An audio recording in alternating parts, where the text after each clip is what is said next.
commencer du coup la saga les Dark Deception. Je vais commencer avec le tome 1 bien sûr. C'est War of Deception de Rina Kent, bien sûr, édité chez Ito. Donc c'est l'histoire de Adrienne Volkov et Lia Volkov, donc les parents de Jérémy et de Annika. Donc j'aurais dû lire la saga, celle-ci, donc la Dark Deception et Royal Elite. Donc j'aurais dû lire les deux sagas là avant de commencer Legacy of God, mais j'aime pas suivre les codes, donc du coup j'ai tout fait à l'envers. Voilà. Donc je commence ce tome et puis je reviendrai plus tard pour vous dire ce que j'en pense. Je viens de finir le tome 1. Je l'ai commencé ce matin à peu près entre 7 et 8 heures du matin. Il est actuellement 20h passé, quelque chose comme 20h15. Je l'ai fini. Après, ce n'est pas un livre, un énorme livre, comme j'ai l'habitude de lire. Celui-ci fait 350 pages. Mais alors, j'ai adoré. En fait, c'est même pas les personnages en eux-mêmes que j'ai le plus adoré, c'est l'histoire en elle-même. Le fait que l'intrigue, en tout cas, elle est... c'est Adrienne Volkov qui repère une SDF, donc c'est Winter Cavano qui repère Winter Cavano dans les rues de New York. C'est une SDF qui est alcoolique et qui essaye juste de survivre. Elle essaye avec son alcoolisme, elle pense à la bière toute la journée. Et en fait, il va tomber par hasard sur elle. Et comme par hasard, ça va être le portrait craché de sa femme décédée. Donc, il va l'engager, plutôt la menacer, de prendre la place de sa femme et de se faire passer pour elle. Et quand je dis comme ça, l'histoire... elle a l'air super intéressante et dans le livre c'est super intéressant, l'intrigue, tout le déroulement, le plot twist de fin, mais je n'y attendais tellement pas, après lire le point de vue d'une personne qui est alcoolique, qui du coup a des addictions, ça a été dur pour moi de le lire. Parce que je pensais pas qu'une personne alcoolique, je sais pas si c'est vrai ou pas, hein, je ne le suis pas, je ne savais pas qu'une personne alcoolique avait ce point de vue là dans la façon des choses de voir au niveau de l'alcool. Moi qui n'ai pas d'addiction à part la cigarette, même la cigarette je la voyais pas du point de vue comme ça. Donc désolée, il fait super chaud, il fait 40 degrés, on est en train de mourir ici. Sachant que je suis sous les combles, je crois qu'il fait quelque chose comme 30, je sais même pas, j'ai même pas regardé la météo, moi je sais juste ce que je ressens, j'ai l'impression qu'il fait 40 degrés, il fait très lourd ici, j'ai ouvert les fenêtres, il n'y a pas d'air, c'est une horreur. Mais bon, on n'est pas là pour ça. Donc ouais, ça a été compliqué pour moi ça a été un peu dur, pas compliqué mais dur en fait de lire les points de vue, la façon de penser d'une personne qui est addicte à l'alcool. Et ouais, ça a été un peu compliqué pour moi pour ça. Ça m'a beaucoup touchée. Même alors que je n'ai pas spécialement de problème avec l'alcool, moi. Mais oui, je sais pas, ça m'a beaucoup touchée.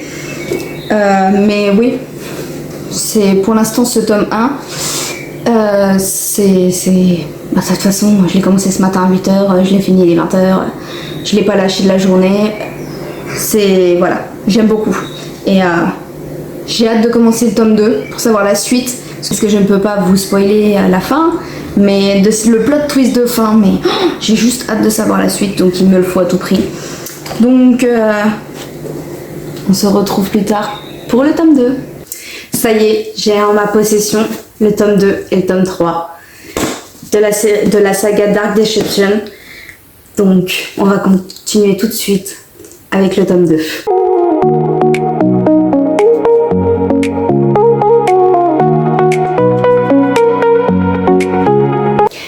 j'ai fini le tome 2 de la saga Dark Deception, donc Tempted by Deception, du coup le tome 2.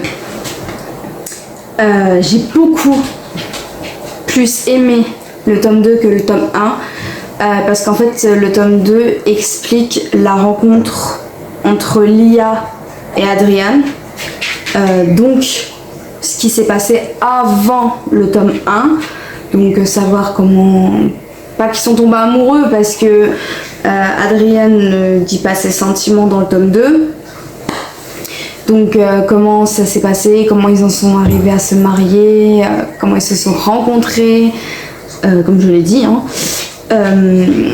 Comment ça s'est passé la grossesse de Jérémy, comment ça s'est passé après qu'ils aient eu Jérémy jusqu'à à peu près ses 5 ans par rapport au tome 1. Donc on apprend tout ce qui se passe avant qu'ils décident de prendre, de trouver Winter, c'est Winter, ouais.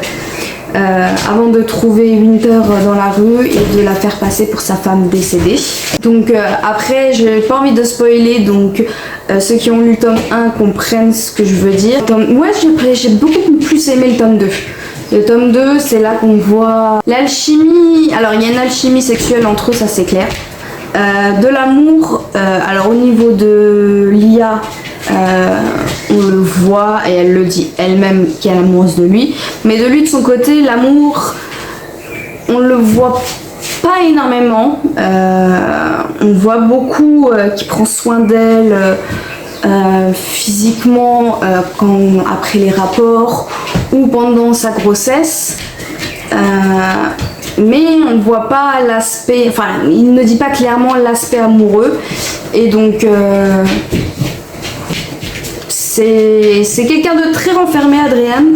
Il ne montre pas trop l'aspect d'Adrian amoureux de Lia, etc. Mais on le voit quand même un peu plus dans le tome 2. Mais du coup j'ai hâte de lire le tome 3, de savoir... en fait je pense que le tome 3 sera la suite de là où on s'est arrêté dans le tome 1. Là le tome 2 nous a aidé à comprendre la situation entre Adrian et Lia, et j'ai adoré. C'est vraiment celui que je préfère sur les 3 pour l'instant. J'attends de lire le tome 3 pour avoir un avis définitif sur la saga, mais celui-ci je l'ai dévoré. Bon, je l'ai dévoré, mais comment dire, mais j'ai quand même pris mon temps. J'ai pas voulu le lire trop vite, donc je l'ai lu en 3 jours. J'ai pas voulu me presser comme j'ai fait pour le tome 1. Le tome 1, je l'ai lu en une journée. Et là, j'ai voulu quand même en profiter. En même temps aussi, j'ai ma série que j'avais commencé, j'ai voulu la finir. Donc ça y est, je l'ai fini. Donc là, je peux me jeter à corps perdu sur le tome 3. Et celui-là, il sera fini aussi en une journée, je le sens bien. Donc d'ici demain, je pense que je vous ferai ma revue sur la saga complète. Mais en attendant, on va commencer le tome 3, je le commence dès ce soir. Bon, il est petit, je crois que c'est comme le tome 1, c'est un 350 pages. Ouais, c'est un 350 pages, donc ça va aller très vite. Moi je pense que c'est la suite du tome 1. L'arrière ne dit pas trop si c'est la suite par rapport au tome 2, mais je pense quand même, dans la logique, c'est la suite du tome 1. Donc je le commence, je vais manger d'abord, je le commence en même temps, et puis je vous retrouve très vite pour faire la conclusion de la saga et dire ce que je pense du tome 3. Ça y est, j'ai terminé Consumed by Deception, donc le tome 3. Je l'avais dit qu'il allait faire une journée. Je l'ai commencé hier soir à... Je sais plus exactement si c'était 23 heures passées, pas loin d'être minuit, quelque chose comme ça. Il est actuellement 18h, je l'ai fini. Alors, comparé à ce que j'ai dit hier soir, ça n'a pas commencé avec la suite du tome 1 directement.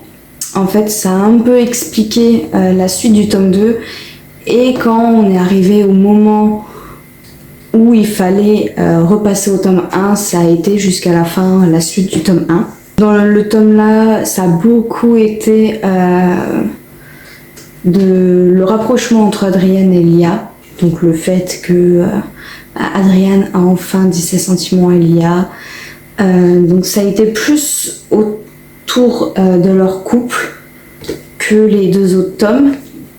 Là, on apprend vraiment au bout de 6 ans de mariage que voilà, il y a beaucoup d'amour entre eux, que ils font leur famille contre tout le monde. Et donc non, ça a été un bon tome. Après, sur les 3, mon tome préféré, bah, ça reste le tome 2, hein, sans surprise. Mais oui, ça a été une bonne saga à lire. Bah, de toute façon, c'est du Rina Kent, hein, il n'y avait pas de... après, comment on commence par la saga Legacy of God avant celle-ci, je trouve que ça n'a pas d'impact. Parce que, en fait, quand j'ai lu le tome de Annika, donc le tome 2, donc God of Pain, j'ai commencé à apprendre le couple Lia et Adrian en tant que parent de Annika, et ça m'a pas... En fait, de ce qui a été dit dans le tome, ça n'a pas été un spoil par rapport à cette saga-là. Donc je trouve que c'est plutôt bien fait, même si voilà, on a commencé comme moi par la saga Legacy of God, au lieu de commencer par Royal Elite, que je n'ai toujours pas lu et qu'il faudrait que je m'y mette, et la saga là, ça a pas sur la saga là en tout cas, ça n'a pas eu d'importance, ça m'a pas empêché de me dire ah bah oui, mais à cause du tome de God of Pain, je sais à l'avance ce qui va se passer dans les tomes. Pas du tout. Donc ça a été une bonne surprise pour moi. J'avais peur en fait que je me sois spoilée sans faire exprès avec l'autre saga, mais pas du tout. Et donc non, c'est une saga que je recommande. Après, dans le mieux, je pense que c'est de lire celle-ci et Royal Elite avant de commencer Legacy of God. Moi, je l'ai pas fait, ça n'a pas été un problème, comme je l'ai dit. Mon préféré reste le tome 2. Quand l'amour entre Adrian et Lia commence à se développer, la rencontre, etc., ça reste mon tome préféré. Donc voilà. Donc après, j'espère qu'avec cette vidéo, ça vous aura donné envie de commencer la saga. Moi, en tout cas, je la recommande fortement. Si vous aimez les lectures comme moi de dark romance, que vous aimez Rina Kent, ça sera sans grande surprise un gros banger pour vous. Comme ça l'a été pour moi. Là, c'est des livres que j'ai empruntés à la bibliothèque, mais c'est sûr et certain, je le sais très bien, ils sont déjà dans mon panier. J'achèterai les tomes pour moi. Pas en petit, si possible, j'achèterai en brochet, mais sûr, je vais les acheter et ils vont rejoindre la collection de Legacy. Donc, non, j'espère que ça vous aura donné envie de les lire. Et puis, dites-moi en commentaire ce que vous en avez pensé. En tout cas, on se retrouve très vite pour une prochaine vidéo.